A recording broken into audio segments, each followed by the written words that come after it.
Book of Jubilees, Chapter 33. And Jacob went and dwelt to the south of Magdaladraeth, and he went to his father Isaac, he and Leah his wife, on the new moon of the 10th month. And Reuben saw Bilhah, Rachel's maid, the concubine of his father, bathing in water in a secret place, and he loved her. And he hid himself at night, and he entered the house of Bilhah at night, and he found her sleeping alone on the bed in her house. And he lay with her, and she awoke and saw, and beheld, Reuben was laying with her in the bed. And she uncovered the border of her covering, and seized him, and cried out, and discovered that it was Reuben. And she was ashamed because of him, and released her hand from him, and he fled. And she lamented because of this thing exceedingly, and she did not tell it to anyone. And when Jacob returned and sought her, she said unto him, I am not clean for thee, for I have been defiled as regards thee. For Reuben has defiled me, and has lain with me in the night. And I was asleep, and did not discover until he uncovered my skirt, and slept with me. And Jacob was exceedingly wroth with Reuben, because he had laid with Bilhah, because he had uncovered his father's skirt.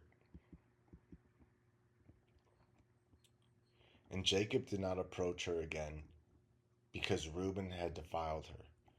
And as for any man who uncovers his father's skirt, his deed is wicked exceedingly, for he is abominable before the Lord Jehovah. For this reason it is written and ordained on the heavenly tablets that a man should not lie with his father's wife, and should not uncover his father's skirt. For this is unclean, for they shall surely die together, the man who lies with his father's wife, and the woman also, for they have wrought uncleanness on the earth. And there shall be nothing unclean before our God Jehovah in the nation which he has chosen for himself as a possession. And again it was written a second time, Cursed be he who lieth with the wife of his father, for he hath uncovered his father's shame. And all the holy ones of the Lord Jehovah said, So be it, so be it. And do thou, Moses, command the children of Israel that they observe this word, for it entails a punishment of death, and it is unclean, and there is no atonement even to atone for the man who has committed this. But he is to be put to death and slain, and stoned with stones, and rooted out from the midst of the people of our God Jehovah. For to no man who does so in Israel is it permitted to remain alive a single day on the earth, for he is abominable and unclean. And then let them not say, To Reuben was granted life and forgiveness, as he had lain with his father's concubine. And to her also, though she had a husband, and her husband Jacob, his father, was still alive.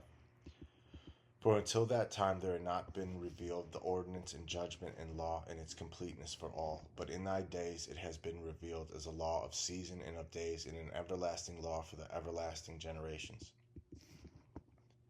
And for this law there is no consummation of days, and no atonement for it, but they must both be rooted out in the midst of the nation. On the day whereon they committed it they shall slay them. And do thou, Moses, write it down for Israel, that they may observe it, and do according to these words, and not commit a sin unto death. For the Lord our God Jehovah is judge, who respects not person, and accepts not gifts.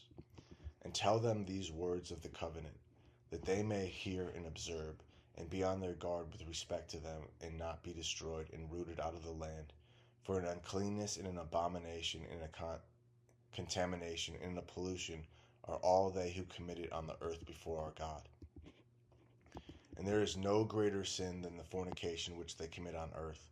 For Israel is a holy nation unto the Lord its God Jehovah, and a nation of inheritance, and a priestly and a royal nation, and for his own possession. And there shall no such uncleanness appear in the midst of the holy nation. And in the 3rd year of the 6th week, Jacob and all his sons went and dwelt in the house of Abraham, near Isaac his father and Rebekah his mother. And these were the names of the sons of Jacob: the firstborn Reuben, Simon, Levi, Judah, Issachar, Zebulun, the sons of Leah, and the sons of Rachel, Joseph and Benjamin, and the sons of Bilhah, Dan and Naphtali, and the sons of Zilpah, Gad and Asher, and Dinah, the daughter of Leah, the only daughter of Jacob. And they came and bowed themselves to Isaac and Rebekah. And when they had And when they saw them, they blessed Jacob and all his sons, and Isaac rejoiced exceedingly, for he saw the sons of Jacob, his youngest son, and he blessed them.